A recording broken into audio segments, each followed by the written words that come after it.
be using fresh local produce to increase our vegetable intake as well as our fruits. This week is actually going to start with the importance of breakfast. In breakfast, we're featuring our spinach smoothie.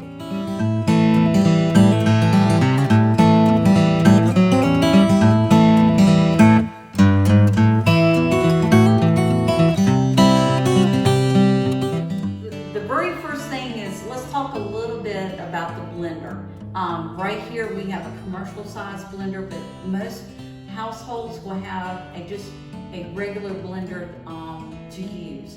You always want to start to make sure that your blender is unplugged and that you have a secure top. We don't want any surprises in the morning, do we? So let's look at some of these exciting ingredients. We have orange juice. Orange juice is about a 1 cup of liquid that I mentioned that we needed. We're going to have at least a half a cup to a cup of yogurt. This is a low-fat vanilla yogurt that I'm using for this recipe. We're going to include 2 cups, oh yes, 2 cups of our wonderful fresh spring baby spinach.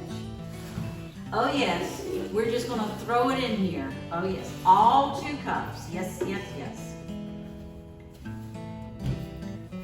Push it down a little bit. That's why we want the blender to be unplugged. So I like my smoothies to be a little thick.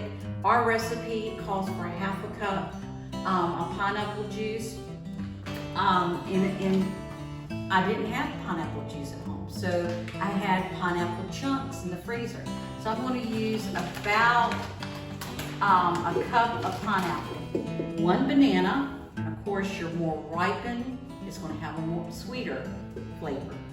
Cut up our banana a little bit,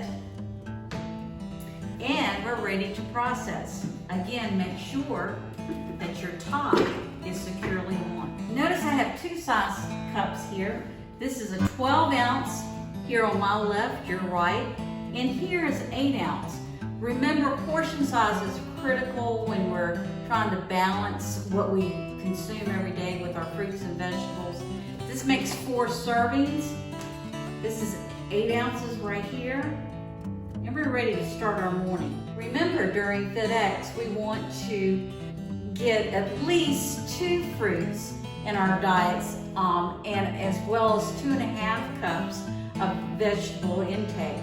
So our green smoothie this morning is a great way to get a good start on those amounts.